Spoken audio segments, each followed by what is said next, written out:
The first thing is that I want to thank you because I'm very glad that I can present the results here. These are results of one of our main research lines that have been developed from a long time ago. So the first thing I'm going to do is to do a brief background, a brief presentation about what is MNGIE. MNGIE comes from mitochondrial neurogastrointestinal encephalomyopathy, and this is a progressive severe disease caused by mutations in this gene, in TIMP, which encodes thymidine phosphorylase. I will go a little bit later with more detail with the mechanism, which is the accumulation of toxic nucleosides, the substrate of the thymidine phosphorylase, and then a brief reminder about which are the main clinical features of this disease, which is severe gastrointestinal dysmotility, which at the end is the most debilitating feature and the one that brings to the complications that cause the death of the patients, together with other phenotypical presentations like cachexia, ophthalmoplegia, ptosis, peripheral neuropathy. And here we have a representation of a survival curve published 9 years ago by Garone and Mitochondrial, in which we can see that this is not an infantile disease, although in some cases the onset is presented in the infancy, but in most cases, in most cases, the presentation of the phenotype starts in early youth of the patients, but it is a severe disease because, as you can see here, most of patients die before the age of 40. So it is a real severe disease, and also it affects a lot the quality of life of the patients. In this next slide, I'm going to try to explain a little bit what we know about the pathomechanism, the biochemical pathomechanism of this disease, because this is important to understand in which way we try to correct that by gene therapy. This is a rather complicated figure in which we can see one part of the metabolism of nucleotides within mitochondria and outside mitochondria. And thymidine phosphorylase is this enzyme here, which the function of this enzyme is to get rid of the excess of thymidine. So the important thing here is thymidine, which is the substrate of thymidine phosphorylase. Thymidine can be outside of the mitochondria, but also inside of the mitochondria, because there are transporters that freely equilibrate the concentrations among these two compartments. And the consequence of mutations in thymidine phosphorylase is the dysfunction of thymidine phosphorylase, and then as a consequence, there is a huge accumulation of thymidine phosphorylase, of thymidine, the substrate of the thymidine phosphorylase. There is another substrate, which is the oxyuridine, but the one that it's not important, because the one that we know that causes the problems is the thymidine. So I focus in the thymidine. This thymidine accumulates, and because this product is diffused intracellularly and also extracellularly, the presence of the excess of thymidine is systemic, is everywhere. But if we focus what happens in mitochondria, the normal fate of thymidine in mitochondria, if it is not degraded here, is to be phosphorylated with 1-phosphate, 2-phosphates, and 3-phosphates until the 3-phosphate. So when there is an excess of thymidine, the consequence, the biochemical consequence, is an increase of DTTP because of the huge increase of the substrate, but also as a secondary consequence, because there is a competition of the enzyme that is processing both thymidine and deoxycytidine, which is the other nucleoside that goes to this pathway, is decreased. And this imbalance of nucleotides, of 3-phosphates, which are substrates for replication of mitochondrial DNA, impair the replication of mitochondrial DNA, produces depletion, multiple deletions, and even point mutations in the mitochondrial DNA. And at the end, we have mitochondrial dysfunction, which is the one that's responsible of the clinical phenotype. In fact, if we see it in a macroscopical way, let's see, in the top part, we see that in healthy people, all the tissues that, because of their metabolism, secrete or produce thymidine and also the oxyuridine as a product of the normal metabolism, this is diffused among plasma membranes and among all, extracellular and intracellular fluids, but tissues that are rich in thymidine phosphorylase, such as the liver or also the white cells and platelets, degrade systemically and get rid. So these tissues, the tissues that are rich in this enzyme, are the ones that are responsible of clearing that. But in MNGIE patients, because this enzyme doesn't work, there is a huge accumulation, systemic accumulation of these phosphates, and this affects not only the tissues that are rich in thymidine phosphorylase, but also the tissues that don't have it, but they undergo the pressure, the toxic pressure, the mitochondrial pressure of this substrate. So that means that in one way to cure or to reduce the effects of this disease is reducing this huge accumulation of thymidine increase in systemically. So this is one of the reasons why we thought that MNGIE is a good candidate to be treated with gene therapy. It's a monogenic disorder. It's only one enzyme. I didn't say before that this is a nuclear enzyme. I mean, it's encoded in nucleus. There is no need of a target, a specific target organ, because as we said before, you only need that one or two tissues or one part of the cells of the body get rid of thymidine, but it doesn't need to be the same distribution as it is in normal conditions, because the only thing you need to do is to clear the excess of substrates from the body. It doesn't have, the enzyme doesn't have to be secreted, because thymidine and deoxyuridine, which are these substrates, are water soluble, and there are transporters in the membranes that allow these substrates to diffuse among plasma membranes, and then thymidine from the systemic sink, let's say, can be degraded anywhere. And also, you don't need to restore the whole thymidine phosphorylase activity that normal people have, because we know that carriers, this is a recessive disorder, we know that carriers with only 25 or 50% of normal TP activity are completely healthy. So theoretically, only with this level of correction, you can correct and you can cure, or you can avoid or improve the clinical status of the patients. Current options for treatment of MNGIE are options which are based basically in restoring the thymidine phosphorylase to the body and then reducing this thymidine. And these ways are allogeneic hematopoietic stem transplantation or liver transplantation, because both tissues, let's say, the blood tissue, especially platelets and white cells, and also liver, are rich in thymidine phosphorylase, and by doing that, in these patients, the thymidine levels are reduced, and then very, very slowly, the patients are stabilized and even improve in some of the features. The problem with these treatments is that they are associated to relevant risks for the life of the patients, especially allogeneic hematopoietic stem transplantation, because there is a very aggressive conditioning to the patients, and also that it depends on the availability of a compatible donor in both cases. So these are limitations that also make gene therapy an option that should be pursued. So, I cannot do a review about the possibilities of gene therapy. This is one scheme about the ways we can bring one gene to a patient. There are non-viral vectors, which are very inefficient, and also there are the viral vectors, and there are several types of viral vectors. At the beginning of our program to study preclinically gene therapy for MNGIE, we started with lentiviral vectors in blood, in hematopoietic tissue, and it worked well, but then we switched to adeno-associated vectors because we thought that they are safer and they have other advantages that make them attractive to try that.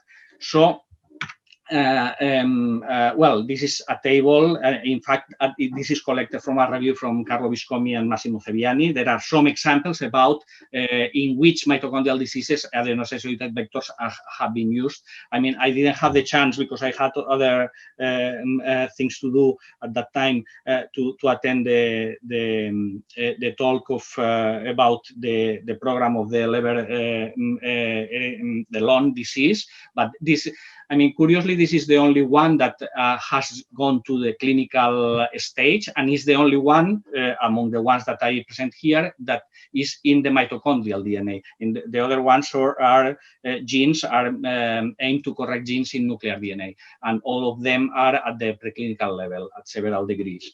But the thing I am going to focus is to explain what we did, and the strategy we planned is to transduce an adeno-associated vector by intravenous injection in order to transduce the liver, and then once you do that, the thymidine phosphorylase expressed in the liver will be the one that will clear the excess of these nucleosides, and then this will make the patient able to get rid of the excess of them, and then this will reduce the toxicity of these substrates. So in this work, which one was done also in collaboration with Carlo Viscomi and Massimo Ceviani, we did we tried this construct in which the important thing is that the promoter is a liver promoter, the tyrosine binding protein, and then this is the enzyme. This is the human enzyme, because it doesn't matter if it is human or murine, because the thing you want to do is to get rid of the substrate. So the hypothesis and the thing that we observed also in our previous work with lentiviral vectors is that the human enzyme is going to do, and it does the work perfectly.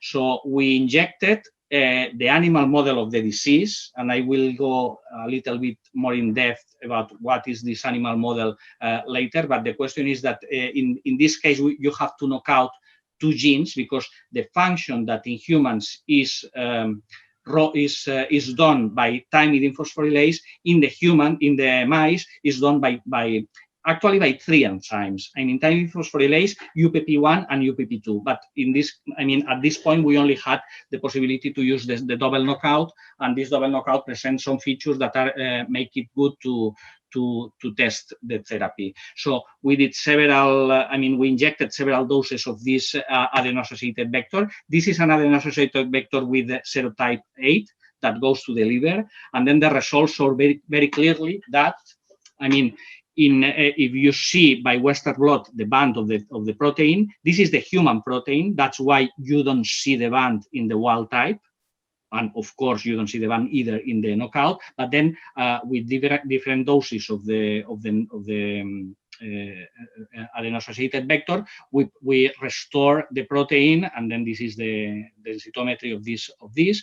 Here, with an antibody against human thymidine phosphorylase, we can see that we don't detect it in wild type. This is non-specific fluorescence. This is the knockout, and then with increasing doses, we see that there is we detect the presence of the thymidine phosphorylase in the liver. There are different mice, two different mice with this dose, with this 10 to 11 dose, and two different mice with 10 to 12, because when we did the injection, we detected that in some cases the injection was more effective than other, and this matched with the fact that the more effective injection had more fluorescence, and especially, for example, here, this was very ineffective, the first one, but the second one was very effective. And then in this plot here, we can see that there is also restoration of thymidine phosphorylase activity, as measured as the capacity to reduce and to catabolize the thymidine.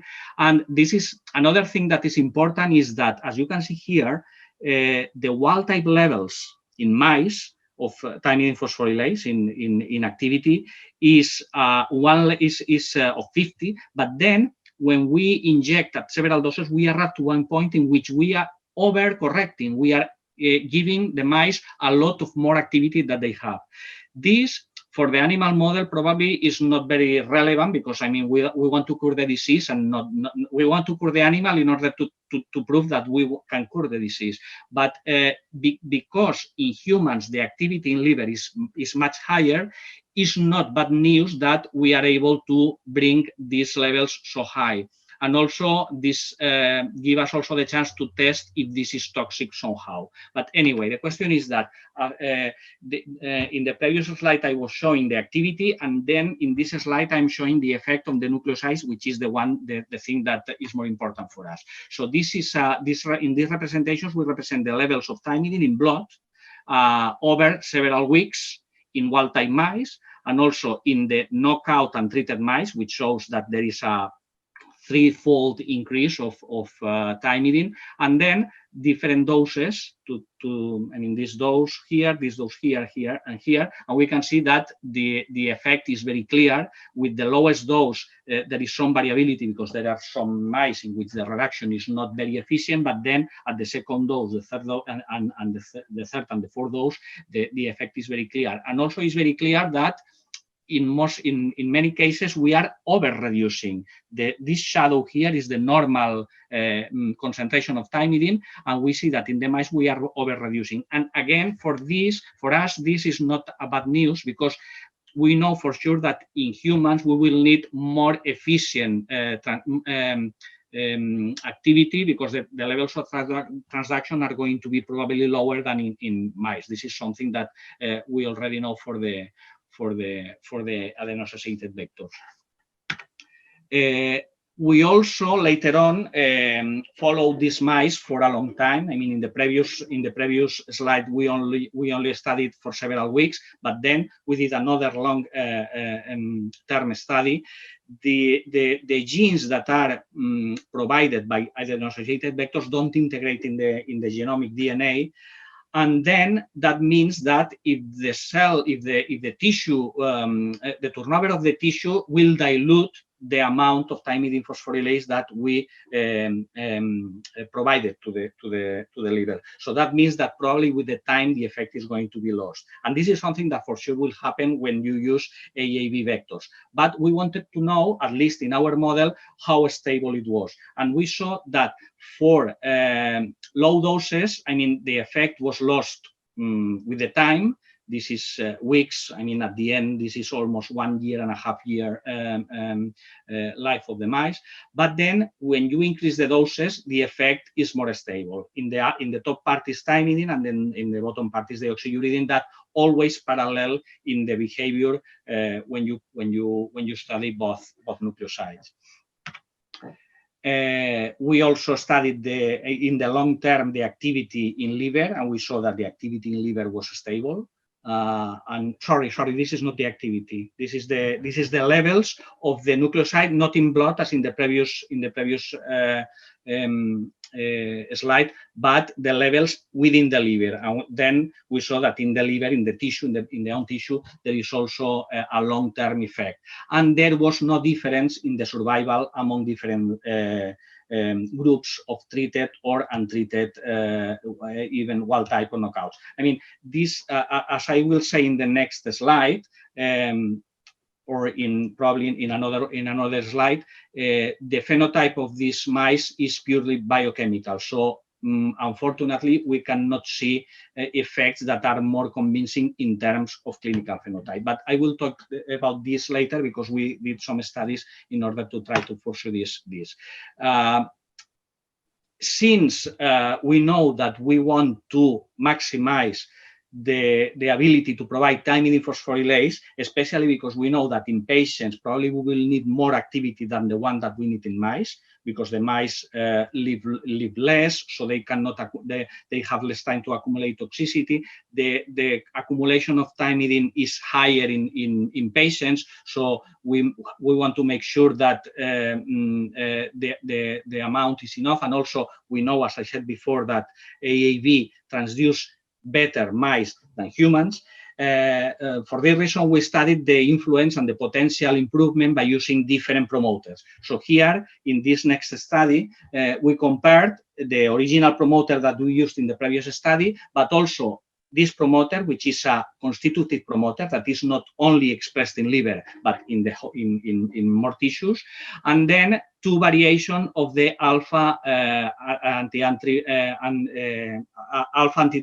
antitrypsin promoter, which is a liver promoter more powerful than TVG. And then we compare the effects of these different promoters. We did several experiments and we studied different endpoints, but all of them coincided in one thing, which is that it seems that the AAT promoter, the alpha-1 antitrypsin promoter, is the most effective one. We can see here the levels of thymidine of wild-type mice, the double knockout.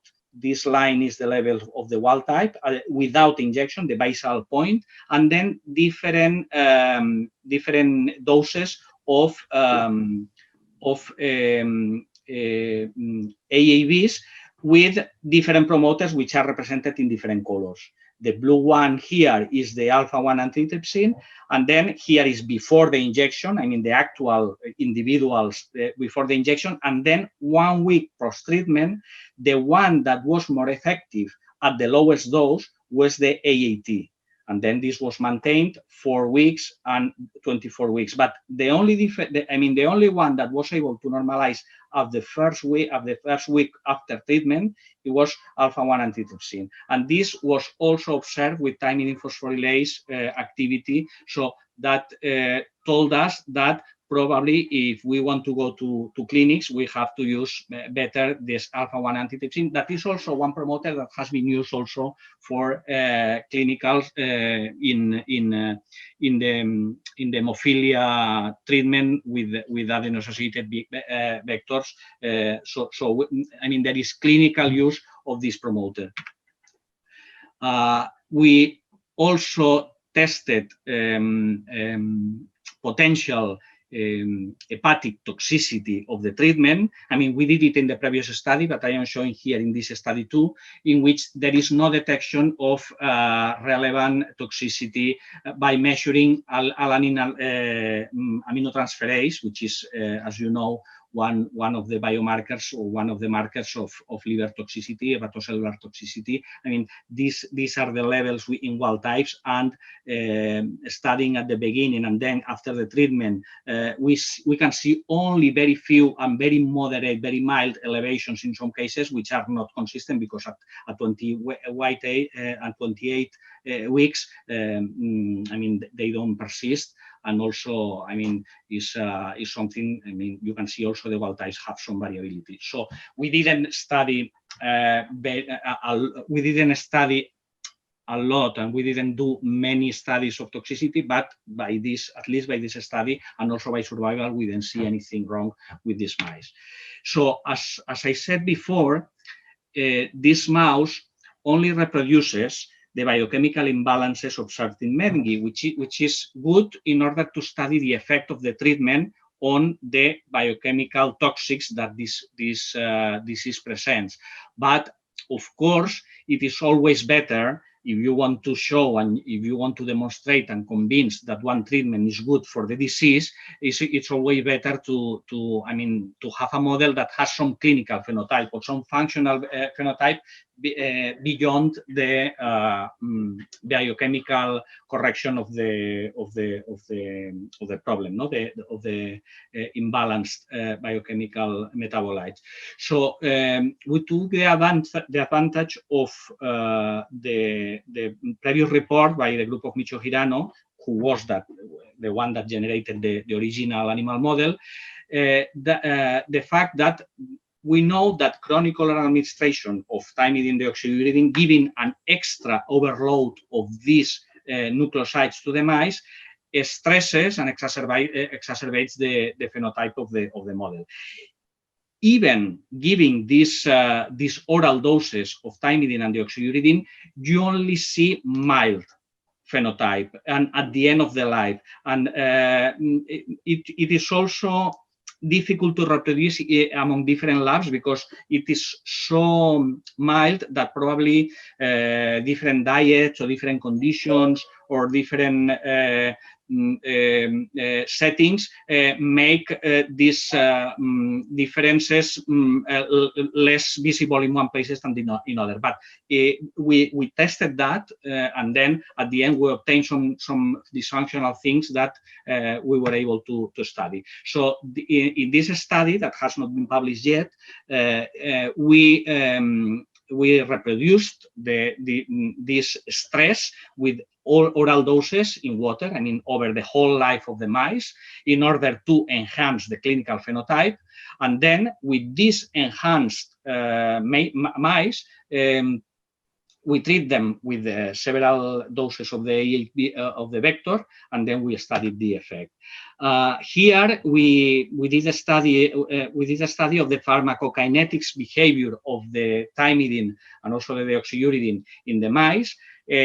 In this slide, we separate naive, wild-type naive, and knockout naive means that they were not treated with oral doses of thymidine, and then exposed means that they were treated over the whole life or the whole time before the experiment with thymidine and deoxyuridine. And then to these mice that are even naive or exposed, we did a shot, an oral shot, and then we studied the behavior of the peak and the area under the curve and the time to reach the wild-type concentrations, and then the influence of the treatment on that. And then with this study, we also saw that the plasma thymidine peak was also reduced, absolutely corrected with different doses of, again, the vector with different promoters. And again, the AAT promoter was the best, because it's the one that reduced better the peak.